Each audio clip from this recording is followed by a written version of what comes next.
podcast is part of the Sports Social Podcast Network. Wales are absolutely terrible while Ireland are back. So does this mean it won't be a cakewalk? Well, our friend Harley has hopped onto the call to tell us exactly why it won't be. Let's start the show.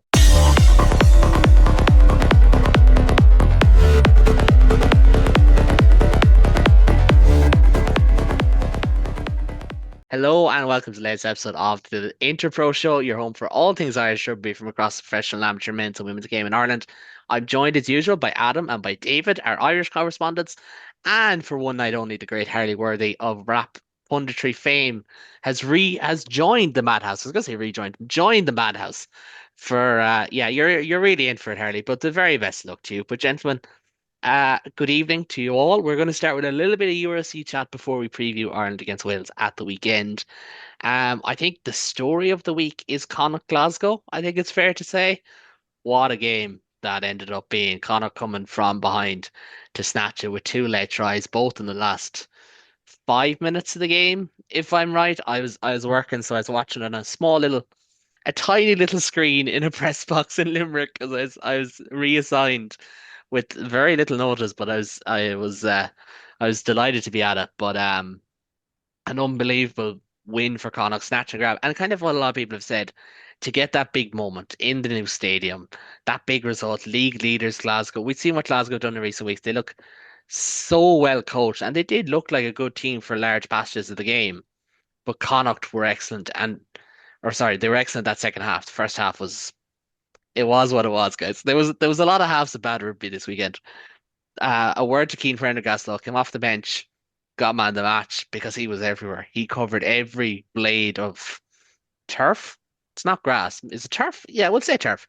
In his showing, he was excellent. Connacht snatched it through Sean Jansen at the end, and it's a big result for their season. Hopefully, they play Scarlets now on March 13th. Win that, and they're in a much better position when the league returns as a whole. But the other big result was a loss. And David, we teed this up. You were heading to Cardiff on Friday night, and you definitely had more millimeters of rain on you than points scored in total on the night.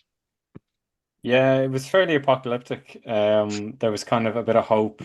I think the hour before the game, there was a brief window of dryness, and I thought we might get lucky. It wasn't actually that windy. I know it on the TV it did look when it the rain looked to be going a bit sideways, and there was some talk about whether or not that wind was affecting Leinster in the first half.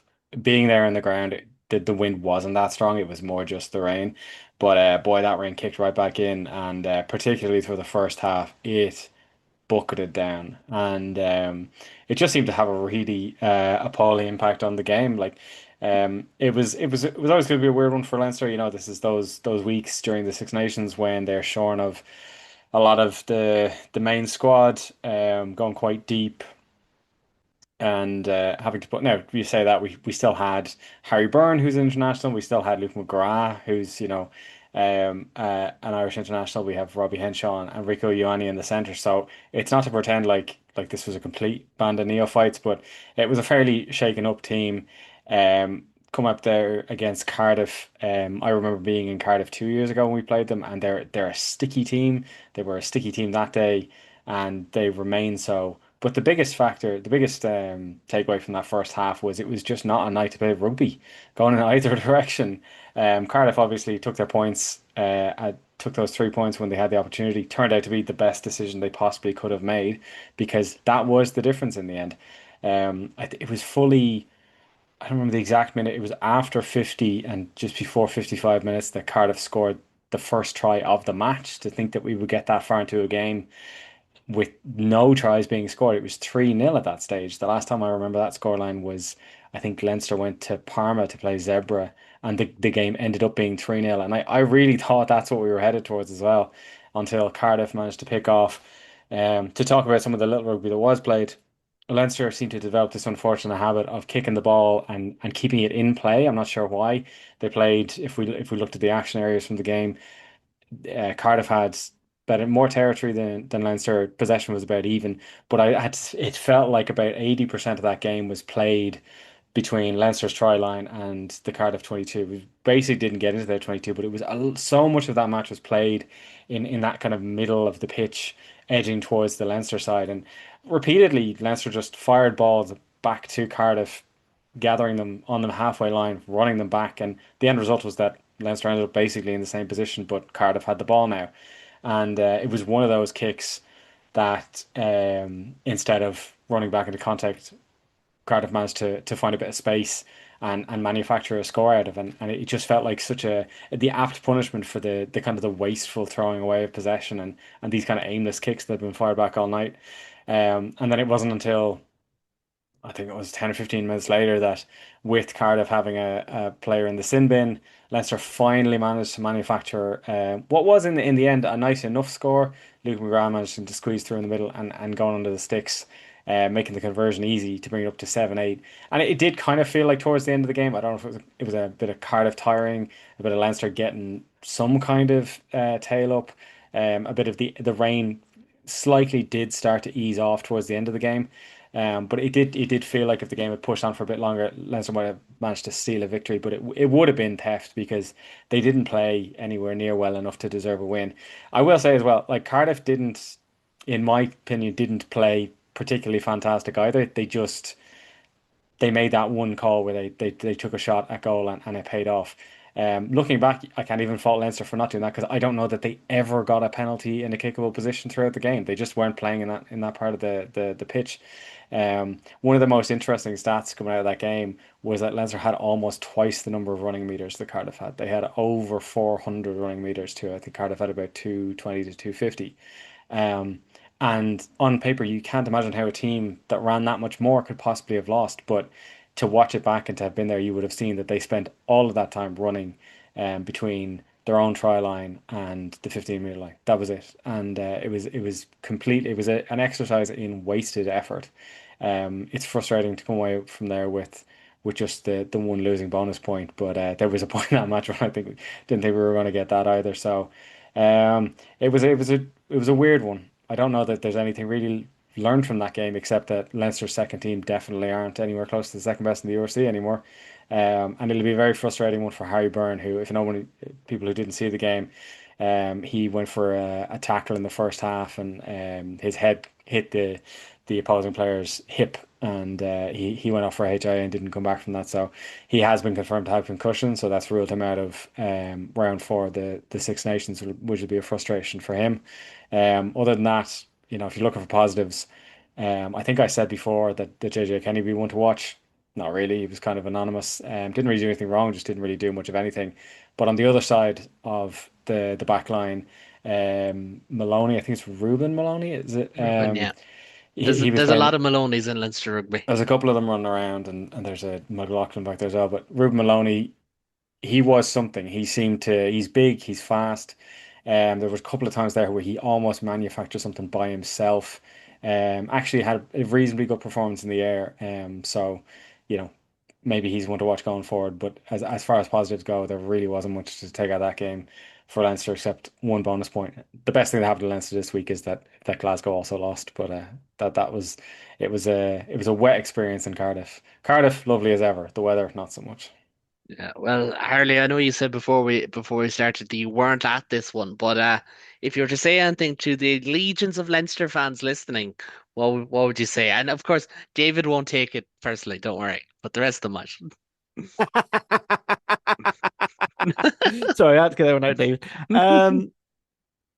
Look, I mean, I mean, to be honest, a lot of us Cardiff fans were actually gutted we let you get the losing bonus point because that would have pushed us back up to second had you won. No, it was one of those things. I think we were actually a bit wasteful in that first half, and David mentioned the good decision of going to the posts, and I think maybe we should have gone for it a few earlier because Liam Belcher came back from Wales camp and his darts were well off. I know line out's a complicated thing, but his throwing was just off.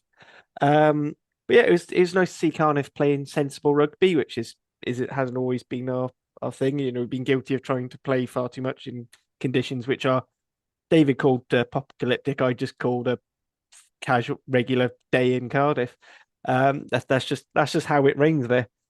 Uh, Yeah, it's a great game. So I thought Leinster did pretty well. I mean, it was kind of a compliment to how well our forward pack were doing. That Leinster had to bring on their tight five subs so early on in the game, and even then Slimani still had to cheat to try and get some purchase in the scrum against. I would like to point out a prop who's still technically on an academy contract. So I don't want to rub it in too much for the Leinster fans, but I mean I don't see all the comments, so it doesn't bother me. Um, yeah, it was just gritty win. I'm quite proud of this Cardiff side and what they've been doing. Weren't particularly at full strength, but maybe not as weakened as we could have been, thanks to a fair few players coming back from Wales. The Harry Byrne thing was a bit of a shame because he's a player I do quite like watching. Quite enjoyed his time at Bristol. It was sort of the English side of the sport. Charlie's Hector is an interesting thing. I can see why other people say he's been trying to make look a bit more like the next Kieran Frawley, but I say he's probably not quite as good as Frawley at the moment. A couple of people saying his yellow should have been a red. I think yellow was fine, but yeah, I'll be honest. It's just one of those ones where we wanted 4 points, got 4 points, and we move on. There's nothing really too much to analyze there. Yeah, no, absolutely. We also had another defeat in Wales. We'll get to that in just a moment. Keep the positivity for just a second. The second Irish win of the weekend was Munster over Zebra, and kind of akin to the first half in the Dexcom, and the full 80 minutes in the cap. This was not a great game of rugby to watch for about an hour, and then it opened up in the last 20 minutes. Munster get away with it, kind of. They did win 21-7. It is a two-score victory. It's good for the points difference, but not for the points log because they did leave a try out there, which Slate McMillan did say to reporters, including myself after the game, about how they did kind of feel like they had enough opportunities, and they did. There was one or two gilt edge chances that of scoring that they didn't take, and now Munster head to South Africa next. With I'm not gonna say their backs against the wall because they've always done well in South Africa. Like even last year, not regular season, but at the end of the season, they're out on their feet. They should have beaten the Sharks. Like it's so easy to get into this like roller coaster nature. Munster did enough to beat the Sharks last year, and whatever happened with the fake tough man that is Jaden Hendrickse. But no, it's a win for Munster, and I think they'll take it. But unfortunately, Adam, on the flip side, Ulster's away day woes continue.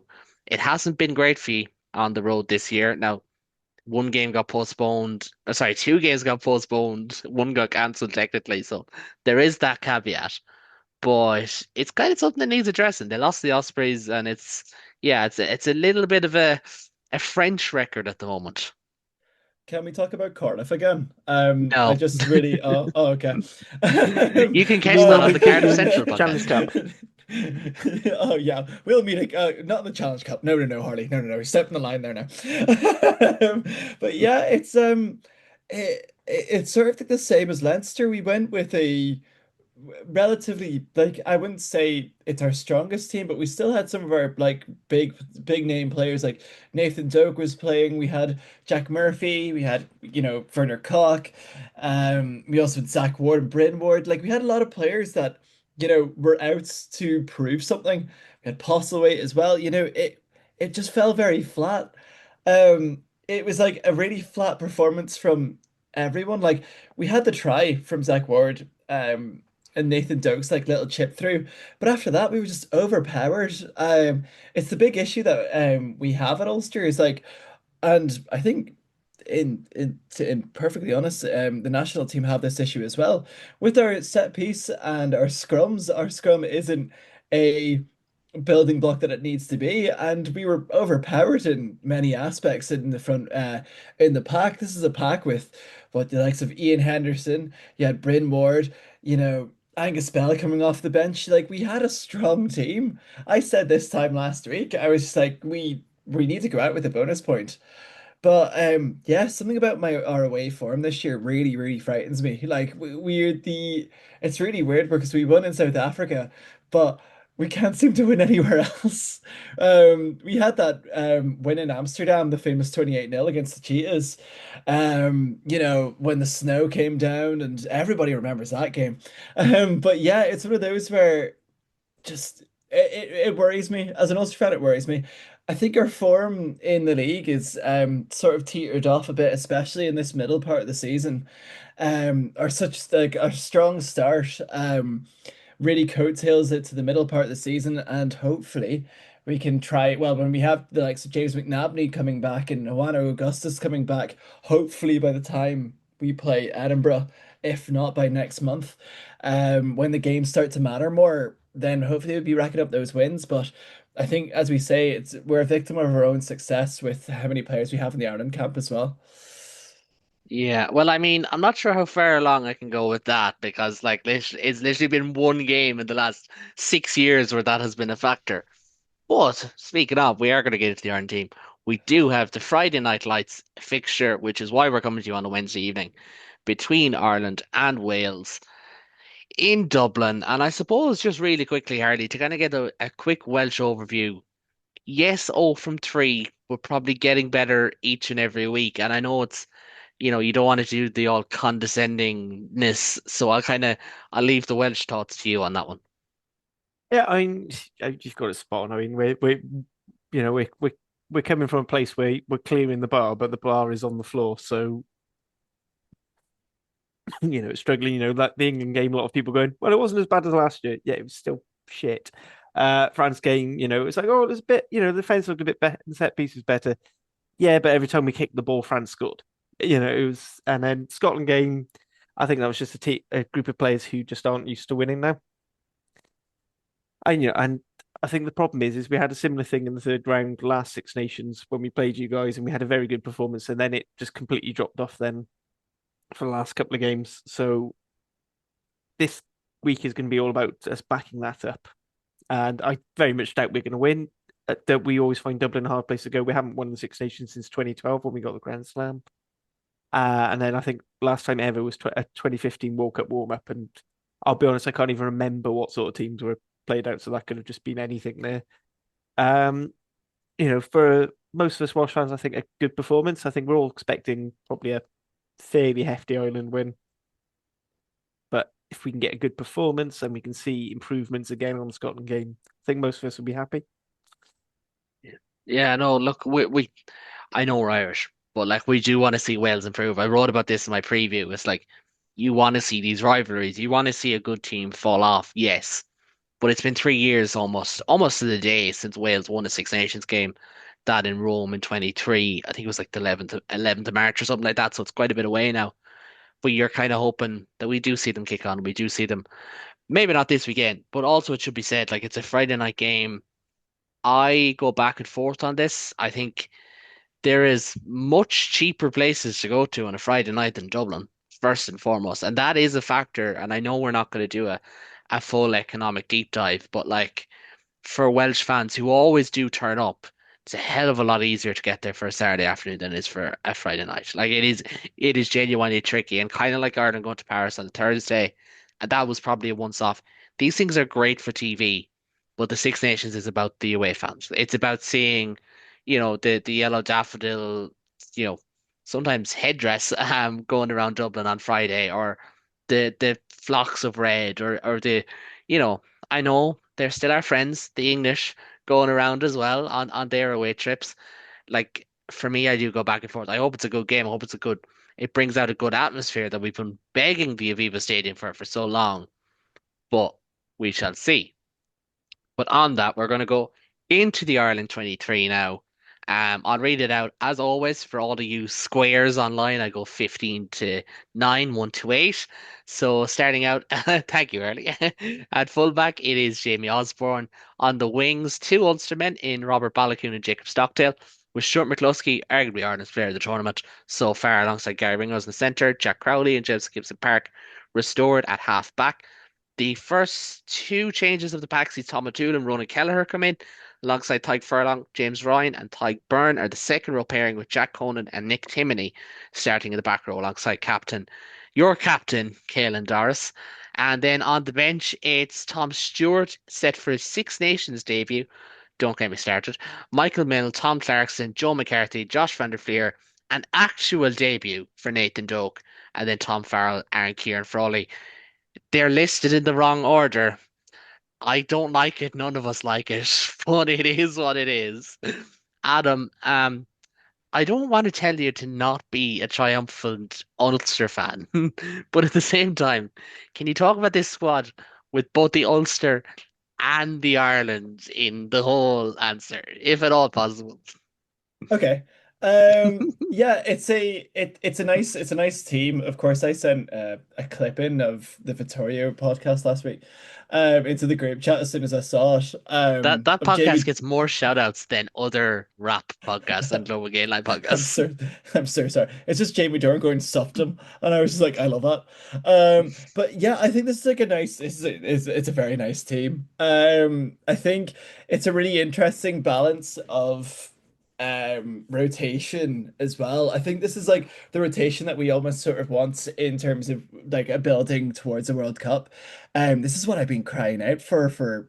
What, a year since I've been doing podcasting, and it's happening, and I don't really know what to talk about now. I'm like, oh God, I'm complimenting Farrell. Anyway, this is like an interesting team. We've got the likes of Milne as well that's coming off the bench. We've got McCarthy coming off the bench. I think Ryan had his best game for Ireland against England a couple of weeks ago. So I'm glad that he's been kept on. I think McCarthy is going to have more of that impact off the bench than Ryan would in general. So I'd rather Ryan start and McCarthy coming off the bench. Byrne being put into five is also a right option as well. I think he's much more his game now attributes more, in my opinion, arguably more from the second row than the back row. Having that back row of Conan, Timoney, and Doris, agile. That is so agile. It's such a quick back row. It's going to be a very brutish back row for the Welsh. And it's interesting to see O'Toole at loose head. I think this is might be his first ever start at loose head. He played one game for Ireland A, if not Ireland XV. He started at Lucid, the rest have all been for the bench. This is really interesting. As an Ulster fan, I'm going to be interested to see if he's going to start more at loosehead now for us, because he is starting a lot of it for loosehead for Ireland. Then again, there is a bit of an injury crisis there. To get into that back line, that is as nice of a back line that we can have, considering injuries, considering a couple of other things as well. That Gibson Crawley 9-10 combo. Enough's been said about it. It works. It works really nicely.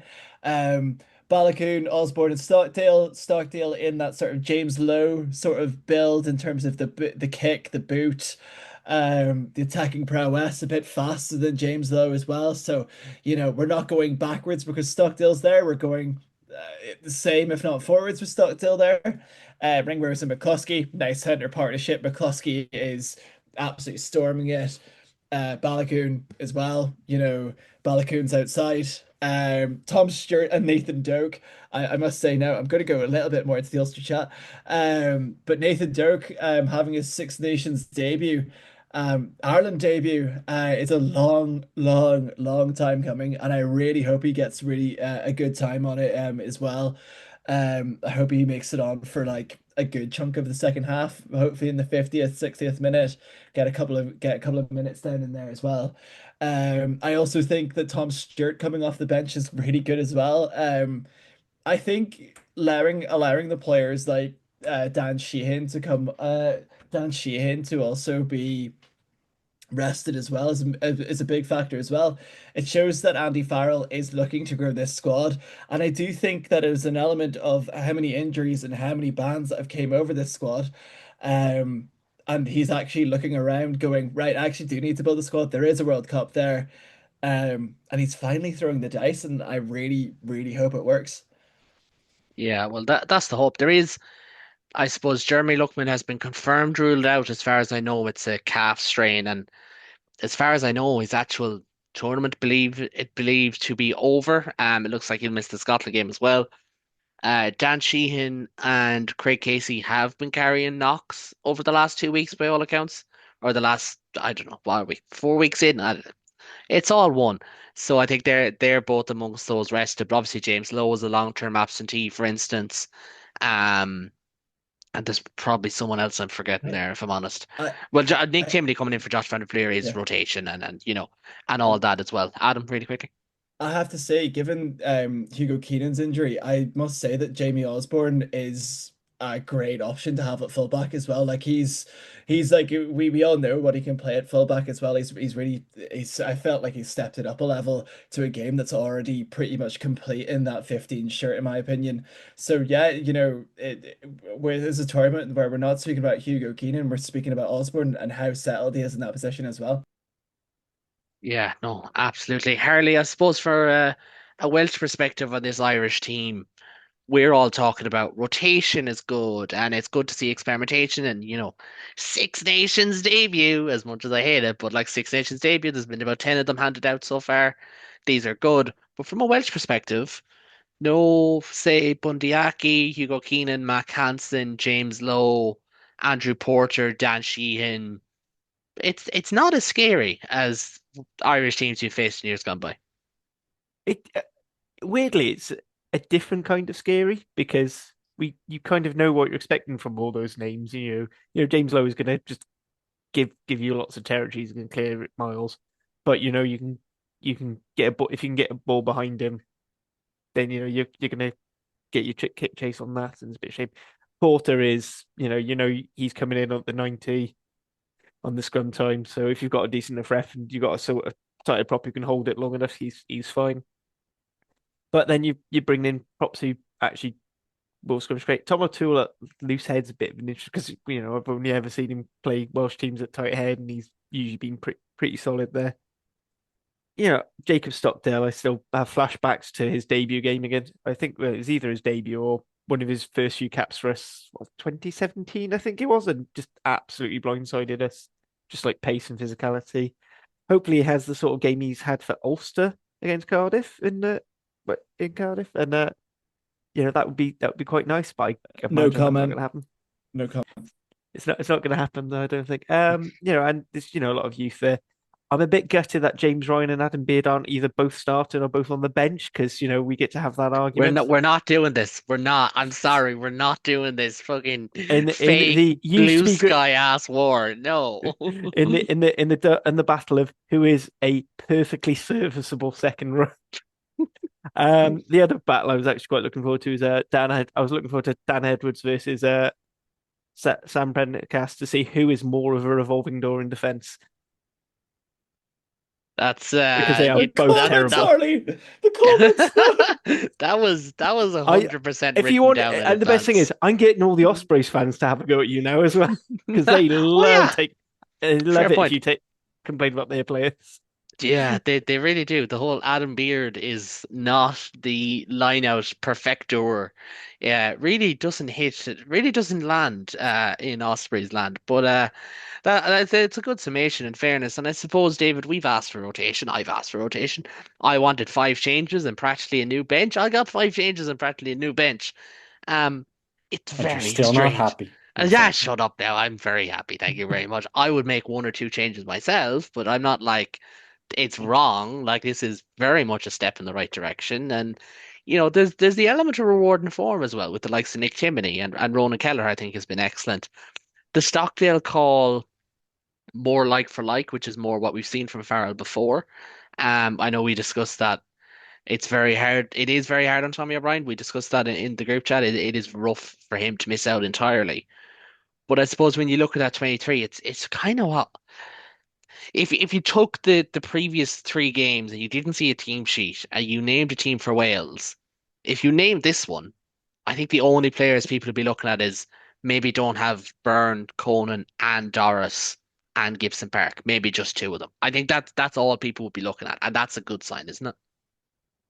It is, yeah. Like I think the one who stands out, like to the point that we've been joking about it, is the Ty Burn is still being forced to play seemingly every Do single do game. do not say what I said in the group chat. Yeah. He like the poor guy, he lets sleep when he's dead, I suppose. But so Jesus. he'll trot back out and do his best. I think it's always I would imagine, I don't know, but I can imagine there's a certain amount of frustration on the part of Welsh fans knowing that he really started to become the player that he has become. When he shifted over to Wales, it was Leinster who let him go, and it was Wales who, Scarlett specifically, I think, who saved him, and that's where he, Mhm. became basically one of the best players in the world before he came back to Munster. So it's always that kind of, what could have been moment. But no, it's a reasonably rotated team, as Adams pointed out. Like, a lot of it is through injury, but at the end of the day, necessity is the mother of invention, and injury sometimes forces cases, and you don't realize what kind of good stuff you had until you have to use it. And now we've been forced to use it. It is the opportunity to see how it goes. I think, for me, on a personal level, I would have liked to see Tommy O'Brien retained. Is that because I'm a Leinster fan? Probably. He's never really played on the left wing, so there is a reasonable argument to say, why wouldn't you continue to play a very um, capable left winger out there in terms of like for like replacements for James Lowe. Jacob Stockdale is probably it. In that he's big, he's physical, he's got a massive left boot. He fulfills a lot of those roles. I think the conversation around Stockdale, I've had with a few people today. My position on him would always have been that he has been going well for Ulster lately, but his form over the years has been very up and down. And I think there's a lot of squads that he was involved in without necessarily getting capped, where if he didn't have the pedigree he has going back to 2018, um, he wouldn't have been picked. He wouldn't have been in those squads. So I think his pedigree does get him into them. I think the onus is on him now that he's got a chance to start again. Tommy O'Brien got a chance for redemption for Paris. Jacob Stockdale now gets a chance at redemption for Paris. But I do think he needs to start picking them, because it's going to be a weird thing as well, where he's going to start coming up to the other end of the age range for wingers as well. So those opportunities will only come along so often, and I think it'll be really on him to capitalize on it. The caveat to that obviously being, when I say he only got picked because of what he did in the past, he did do that though. So the difference is, he can, because he's done it before. He does actually have that credit, and so it's not a completely unjustified call to make. I think across the rest of the squad, it's really great to see Nathan Doken there. He's been doing so well for Ulster this season. Players been up and down over the last few seasons with Ulster, where he can be very good, but he's also not always shown the perfect amount of kind of game management, particularly from what Ulster looks for from a nine. But he's really tightened a lot of that up this year. And even from another point of view, he's a goal kicker as well. Like, he can do that if he needs to. It never hurts to have a couple of more of those in the squad. Nick Timoney getting the start is obviously a fantastic one. I think it's the unfortunate thing of playing behind a World Player of the Year. For a long time, you have to wait, but I think if Stuart McCloskey was the lesson, that it's never too late to take a step forward. Nick Timoney now gets to do that as well, which is fantastic. I think it'd be very interesting to see how the bench gets used, as you joked about Kieran Foley and Tom Farrell um, being in the wrong positions. I don't know that I can see a world where Kieran Foley is brought on for Jack Crowley. I think Crowley probably plays the full 80, so it'd be very interesting to see how they mix that around. But look, it's a good squad, and I think the real thing we'd be looking for now, even beyond just a win, is some continuity, so a bit more form. Um, Ireland have gone into Six Nations in the last 2 years. Even 2 years ago, when we won it. Like, it's easy to forget because we did win it. That we finished the tournament very poorly. The England game we lost probably wasn't even the worst game. That final Scotland game, I remember that was hard to watch. It was so tough to almost miss out on a big win. We sealed it in the end, but God, it was a tough one to finish on. And then the next year, same number of wins, ends up with third because of a bonus point here or there. But obviously there was the decimation against France, and then a really, really damp effort against Italy. For whatever reason, this year seems to be going the opposite direction. We got that really tough game against France out of the way first off. Italy was better, trending in the right direction. And then the England game was phenomenal. So I think it'll be very interesting to see if we can maintain that this week against a Wales who do seem to have gotten a little bit of more pep in their step, but who you would think this Ireland squad should still be more than capable for. So I'll be looking for big performances from the lads who now have their opportunities, because I think if there's one lesson in Test rugby, it's that the opportunities only come along every so often, and when they come to you, you have to take them. Um, and I'll be very interested to see how Tom O'Toole goes. I think it's insane that we are down to fifth choice in any position. That is an insane thing to do. But we're this deep, and we still have someone like Tom O'Toole. So okay, let's see how it goes. But yeah, It'll be a great game. My only regret of this game, and I'm sorry if he's listening, is that I had bought a ticket to it and then I had to sell it because my best friend's getting married and I forgot it was his stag weekend. So, I love you, Jerry, but for God's sake, so Meet I your won't be stag there this Shout weekend out, at the weekend. shout game. out, shout Yeah. out to Jerry. I won't be there this weekend. We'll be watching it somewhere and then going out to play golf, which I've also never played, so that'll be a learning experience for me. But no, I'll teach you. yeah, it should be. Hopefully, it's a good match. Friday night, as you said, is not perfect. I did look up the cheapest hotel room in Dublin at the moment is about €250. Um, but Friday night lights, there is still something to that. So, I'd say there'll be a big crowd watching. I think there'll be a good energy in the stadium, hopefully, and hopefully the lads can string together a performance that's worthy of it and what they seem to have been hinting at last week.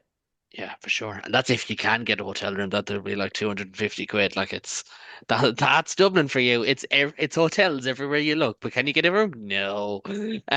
Um, but no, I'd agree with most of what yourself and Adam have said. I agree there's a big opportunity for lads to put up their hand. I still wouldn't look at this game, and I people almost find me frustrating when I say this, and I understand why. But when I look at a game like this and aren't rotating, I'd almost be like, well, regardless of how it goes, whether it goes super well or super badly, it shouldn't affect our plans to rotate in the summer. If we have any, in my opinion, we should. Like I look at, say, and I know these lads have been brilliant, but Robert Balakoon, Tom O'Toole, Nick Timoney, who've all been excellent. If our plan is for them to get rotation minutes in the summer, even if they play badly here, if they only had an okay championship, it shouldn't affect things. That's kind of how I view it now. I will say on Tom O'Toole and to a lesser extent Kieran Frawley, I always find it funny how like if Scotland and or Wales went into Dublin with, a Lucid prop who's never played a club game at Lucid prop and their backup 10 hasn't played 10 all season, I think we would laugh at them, to be fair, and possibly rightly so, but when it's Ireland, it's a little bit different. But I do think both of them will go well. I'm looking forward to seeing if we get a Tom Farrell alongside Stuart McCluskey. I think that is a chance. Like just Harlem Globetrotter stuff. Now, lateral movement may not be either guy's strong point. They may not be the best at going side to side, but they have offloads. They've got hands like Sonny Bill Williams. It would be great to see. And also Michael Mill get his chance again. We all said it. He deserved a second chance after Paris. He was really good that night. And of course Tom Stewart as well, who probably has the unfortunate angle that he doesn't really have there's no real line-out option on the bench for Ireland. You'd imagine Joe McCarthy is going to come in for James Ryan and Van der Fleer for probably Timoney. So he's going to be thrown to Byrne and Conan probably, which isn't ideal when he comes in, but we do wish him the very best. We'll get on to the Wales team now, or in just a second. But first, before we move on, I'd like to take a reminder to make sure to subscribe to get all the latest content here at the Club Game Night channel, and of course over on Rap, where they talk about all things Welsh, international and regional rugby. And as I always say, if you share the show with one friend or even leave a comment, it can make a huge, huge difference. We are still not on the Leinster Rugby Reddit. Just saying, guys, I'm there. You don't like me. Just throwing it out there, guys. I'm just saying, Lee's a good guy. He's a good guy. But the Welsh 23 for Dublin on Friday is as follows. At fullback, Lewis Rees-Zammit. On the wings, the returning Ellis Mee along with Josh Adams. Eddie James and Joe Hawkins are in the centre. It's the returning Dan Edwards of the Ospreys and Thomas Williams at halfback, Reese Carey, Captain Dowie Lake, and Thomas Francis to the front row. Daft Jenkins and Ben Carter of the Dragons are in the second row. And it's a pretty decent back row of Alex Mann, James Botham, and Aaron Wainwright, who just sidetracked. Aaron Wainwright looks like that one Simpsons character from the All-Star baseball game. Like that's what his mullet looks like. That's what it reminds me of. I'm sorry, Aaron Wainwright, you are quality. But anyways, and on the bench they have Ryan Elias, Nicky Smith, Archie Griffin, Adam Beard, who I believe was a Lion. I don't know. That's the end of that You now. may not have known that. We may not have known. Some YouTubers may not have mentioned it like 1,000 times. Ollie Cracknell, Kieran Hardy, Jared Evans, and Louis Hennessy, the Bath debutant in waiting. Hardy, Irish fans will know Reece Zammit, they'll know Josh Adams, Dowie Lake probably, or they should, Daft Jenkins, Aaron Wainwright. But besides that, it can get a little bit hairy. What should we expect from this Welsh 23? Uh, well, this is where it gets a bit common because I feel like we ended up with something that looked pretty good against Scotland. I think a big part of that was Sam Costello and the way he plays is more naturally suited for that game line, whereas I feel like Dan Edwards necessarily isn't so much that. I think Tandy has stumbled upon a back row that actually works due to injury. So there's actually a nice balance between them. David was talking about players taking their opportunities. I think Ben Carter's managed to do that when he was given a rare start against a team that wasn't South Africa.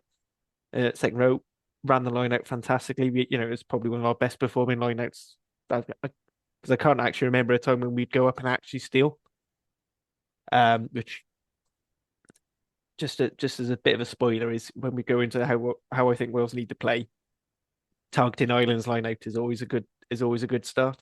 Um, yeah, it's gonna be interesting. Louis Hennessy off the bench is quite an interesting one. I honestly didn't think he was gonna actually make it into a game, but he's quite an exciting prospect for Bath. Still on, he's probably more their Prem Cup side. Yeah, but then our replacement tight end Archie Griffin is the fourth choice Bath prop. That's quite worrying. For when bench comes on. I think it'd be interesting how Eddie James goes. He's looking better and better at 13, but I think that's still an area where you guys can expose, as is Zammit at 15, which is another experiment, which I don't think has worked. It wasn't one I wanted to ever see, but I think we're stuck with it now. Again, I think some of the clever kickers you've got in the Ireland squad, like Gibson Park, is going to be able to take the piss out of that all day, as is Crowley, who's a very very intelligent kicker of the ball as well. Um, yeah, you've most of you will have seen Ireland playing the thing. We haven't won out in Dublin since 2012. Like thing as I mentioned earlier, I don't know what's going to happen with Wales anymore. I'm just hoping it's not terrible. Yeah, well, look, it is that kind of quandary that Welsh rugby finds itself in, where it's like the the game against France, despite conceding over 50 points, did not feel as bad as the one against England, for example, because the England game it was like, oh my God, nothing can go right here. It kind of went that way for England as well. Here, it's like, well, this Irish team we know have the ability to beat us well, but even when Wales have been good or bad in the last couple of years, they have kind of pitched up in Dublin. We think it 2 years ago. Yes, Ireland got a bonus point. I think it was like 26-7 or 24-7, but Wales were pretty decent for large passages of that game. I think that's all they're hoping for this one. Kind of like, well, if it's as good as Cardiff was last year for them, that would be incredible. And I suppose David, like Harley mentioned a couple of players there that are kind of experiments. But if Ireland are going to stop Wales, for me, the tight five is massive. Reece Carey is a phenomenal ball carrier. Dewey Lake is a brilliant captain and thrower. Thomas Francis is a great scrummager. And the two second rows, Daft Jenkins and Ben Carter, are tough as nails, hard-working grafters. And when you're a team who's going to be on the back foot, who's going to have less possession, who's going to be the underdog, that's the core, is your basics, your set piece, your hard workers. And Wales have that in that tight five, don't they? Yeah, they do. They do. Like look, it's a weird thing where it's like there's been turnover in the Welsh team over the years, but it's not like they are completely shorn of decent players, and they're certainly in that pack up front. Going through the names, like there is a good team in there, with decent management and proper motivation. They can do damage. This match has always been a rivalry game. There's a kind of a chippy thing between Ireland and Scotland. The England thing doesn't really need any explanation. But Wales and Ireland have been historic rivals in this competition in particular. And so if there's one game I don't think these guys will have much of a trouble getting up for, it'll be Ireland in the Aviva. I think everything that's gone before this, in both in terms of results and in terms of some of the shenanigans of the WRU and um, what's been suggested for Ospreys and the other regions, has served only to really fire up Welsh provinces. I think our own producer Lee said that you will see a response from the club players to that, and we did. And yeah, I think particularly off the back of last week, where I think there'll be a lot of frustration that they pushed Scotland as close as they did and weren't able to pick off what would have been a really nice win. That there is hope there. There is a bit of a spark there, and if you combine that with heat, the likes of Aaron Wainwright and the likes of Thomas Francis and Derry Lake, like those are proper players. Thomas Williams is a player like he can be a real point of difference. I don't know. Dan Edwards is a bit not necessarily as much of a difference maker, but at nine with Williams there, if Josh Adams can rise to the kind of levels that he has hit in times gone by, and then like I don't know if we gloss over because there was so much of a carnival around him when he made the switch to the NFL temporarily there. But like Lewis Uzama is still an incredibly fast rugby player. Ellis Mee is no slouch either. If the lads up front can make a bit of space for the lads at the back, they could do damage. They could slip through and make some serious trouble for this Ireland team. And in an Aviva Stadium on a Friday night, the heat could go up a lot. So. I'll be backing the lads. I'll be hoping that that doesn't happen, that Ireland can get on top of it and shut it down fast. But I think it would be a mistake to go out there and not expect Wales, particularly after the performance 2 weeks ago and the performances of the provincial teams in Cardiff and the Ospreys over the last weekend, to not look at this Ireland squad and go, yeah, we could absolutely take a chip off these guys, and it'd be a pretty big scalp after what Ireland did to Wales, or sorry, what Ireland did to England. So yeah, it'll be. I think it'll be a serious contest, and it won't be one that anyone with any amount of sense will go into with any preconceived notions about how it's going to turn out. Yeah, no, I agree. And I suppose, Adam, to turn us into the home straight as we head, I'm not going to do the countdown. I'm bad with that with the hours. But 2 days out from kickoff now. It's a bit of a 47 hours. 47 hours. Thank you very much, David. Really appreciate it. Um, it's a bit of a lose-lose for Ireland in some ways, isn't it, Adam? Because as much as the likes of us have had a nuanced discussion about Welsh rugby, most podcasts are saying Wales are terrible, Wales are terrible, Wales are awful, Wales are terrible. So when half of the supporting fans tune in, they'll expect Ireland to win by 50 points. So if you don't, it's a bad thing. If you do win by 50 points, people are saying, well, Wales aren't any good, therefore it's a nothing game. So sometimes these lose-lose games is where you see players shine, and that's your main talking point. But what are you expecting to see from Ireland at the weekend? It's the way you put it there is so interesting because we had this impression that we were going to get thrashed by England, and then look what happened. Um, as a fan, what I want to see is a really well contested game. As we said, Wales are pretty big rivals of ours. Considering everything that's going on in the background and considering the last 3 years and this year in general with the uncertainty in the four teams, like we want a good game against them. Like, of course, I want to absolutely thrash Wales, but I think a more beneficial side of things would be Wales putting up a really good performance against us and Ireland matching it with a good performance as well. Um, I want to see some of the lads that take the opportunity as well. And as we say, not affect like well push more for rotation in this nation series coming up as well. Um, I just want to see like fun flowing rugby as well from this Irish team. Like I think for me, looking at that Welsh back three and knowing the speed and knowing the damage they can do is how we can almost try and match that with the power that we have in the likes of Osborne and Stockdale with the speed of Balakoon outside. So, I'm wanting it to be a fast, free-flowing game of hopefully like minimal scrum, like minimal set piece because there is an elephant in the room, but that scrum is going to be what Wales are going to point out. And also the lineout hasn't really been working that well either. We need consistency in all those areas as well. Like that's something that I want to see as well. We haven't been great in set piece. We need like having Tom O'Toole at loose head It's so interesting. He played It's a against. risk, like it It's a risk. is. Well, he struggled against Fiji in November.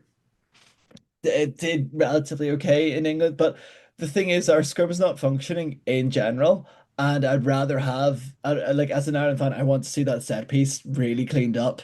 They've had a week. They've had a week to go over things. They've had a week to look at things. That set piece, in theory, should be working, but I'd say Wales are probably going to be targeting that, and that's probably going to be that sort of not leveler, but a way that Wales can get one up on us as well is targeting the likes of that scrum. But that's where I want it to be competitive. So yeah, but I am expecting an Ireland win, but I just want a really nice competitive game, like a real something to get yourself into. The England game was so lovely running away with it, but I just feel a bit like, oh, it, as you said, it's a lose-lose if it was like that. If it was a competitive game and we were both fighting for the win, that would have made it way better for the tournament and way better for both sets of fans because there'd be positives then. Yeah, potentially, but you never know. We Yeah. could have one team with gigantic positives and the other ones sticking their heads in the sand. Hopefully not, because you know which one is which in that particular scenario. Harley, I suppose similar question to yourself. What's the expectations for Wales coming to Dublin, and what would be seen as a good result here? So it's one of those things we discussed on the wrap earlier. Lee put a link in below. Uh, for us, I think we're at a point where we can't even really worry about scorelines. It's for us, it's got to be performance. Is the defense looking solid? Does our attack have some shape that we can recognize? Is the set piece going well? I think the important thing for us, I think the key difference between the Scotland game and the previous two is we can't let Ireland get in early. If we concede early, then that's when you just start seeing heads drop and think, and it almost becomes like a cascade of things going wrong. If we can keeping the fight, just keep within a score up until about 60 odd minutes, even if we can get up to 70, I think that would be great. I mean, I said it'd be wonderful for a win, but I can't I even as much as I would laugh it for Ireland to have that level of implosion, I don't see it happening. I just won't. Yeah, Not unless no, every non-Dublin player just suddenly goes, "Hang on, I'm playing in Dublin. I'm supposed to play terrible," and then that would be great, grand. But yeah, it's hard one. I said if things work better, see, as I said, if some of our experimental things start working, and they are better than last time, great. If that lineup, we've picked a back five with all of them are line out jumpers, both of them less so, but they are all heavily used at club level for jumping. So I think that is one of those things where hopefully we can feature up there again. Scrum target. If we can get some purchase up there, get territory, work our way up the pitch, that would be excellent to see. But I still ultimately think when Ireland have the ball, they're going to have too much trust, and I don't trust our defense to win the ball back necessarily. David, I'll come to you to start off the predictions on this one. I'm not gonna be too, disrespectful, and I think we're all gonna predict an Irish win, but how exactly do you see this panning out, and if it is an Irish win? I think it'll depend on how Ireland can start. I think kind of what Harry said there. Like if Ireland can start fast, if we can shut it out quickly, um, it'll take a lot of the sting. It'll make it a less interesting game, but it'll take a lot of sting out of it, and it'll make it more difficult to build back up, even if and when a purple patch comes. I don't know that we're necessarily a team that's inclined to put massive scorelines on others, even when we should. That being said, we put a fairly big one on England, but it's so I do think there's a chance that Wales can pick off a couple of scores, um, either when the job's already done or if Ireland aren't able to start as quickly as we'd like to. But I for me, I don't think it's a game we targeting to win by less than realistically by less than three scores. So I think if it's a 15-point margin and it's a 5-point win, I think that's what Ireland can consider a really successful day.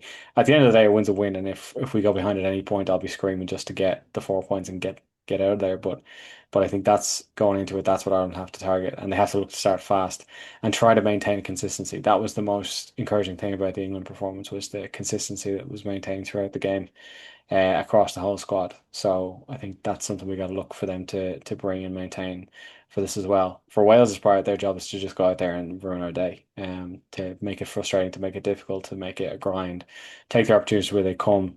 They can get a bit of space with their back three, they can do a bit of damage, but outside of that, it's just cause trouble and make it as frustrating an experience as possible for Ireland for as long as possible, and try to squeeze a couple of mistakes out of us. Harley, I'm sure you'll echo that. Do you think it is going to be a kind of 5-0 on the logbook, or can you see Wales getting a losing bonus point from this one? Uh, Honestly, no, I don't think our attack's been clicking particularly well. We don't really look like we're going to score more than two, maybe three tries at the moment. So we're not going to. And I'll be honest, I see this being sort of a 25-point win for Ireland, but I think maybe it's going to be fairly close within a score or two up until about 60. You're going to empty your bench, and I think your bench has the potential to have more impact than ours. And I think that's just going to pull away, and it's going to open up. Yeah, that's the prevailing sense. Adam, I'm going to put you on the spot for the last word of the evening. Give us a scoreline in Dublin. 49-19. Oh, 30 points. That's a I lot. think I'm still That's putting rough, man. Wales to score in three tries though. Like I think if I was to It's be like, nice, see? I think as I sort of echoed throughout the Six Nations, if we want to be considered a top four team, we need to be beating teams by a lot of points, and we need to be proving that with like, we've had that hiccup against France. We beat England. The Triple Crown's still there. Let's try and take this tournament as seriously as we can now, and try and blow these teams out of the water to look on to whatever this nation series is and the World Cup as well. Like we need to like use the almost like what Leinster have been doing for years with building up their squads. We need to do the same. Like we need to start using all these different players and putting them into a situation where we're not afraid to rotate, and we can build a scoreline. And this is, I'm sorry, Harry, to say this is probably the game to do it. No, Yeah, that's well, fair. possibly. You have to go back to the 27th of February 2022 for the last time Ireland scored more than 48 points in a Six Nations game. That Oh, why did was I that say that? that was Ireland against Italy. But in fairness, that day there was an Ulster man at fullback who got two tries, so you never know. And there was an Ulster man who got a try last time out as well, in Twickenham when they scored 42. But gentlemen, we're Yeah. going to leave it at that for this evening. My thanks to Harley for his special guest inclusion, and it was a little bit last minute as well because producer Lee decided, nah, feck it. I have to listen to them on the recap. No, I'm not doing it. I'm not doing it twice. So thanks very much, Harley, for joining us, and to David and to Adam. And to everyone for tuning in, as always, make sure to like, subscribe, and if you are going to the game, do enjoy it. And until next time, we'll chat to you very, very soon.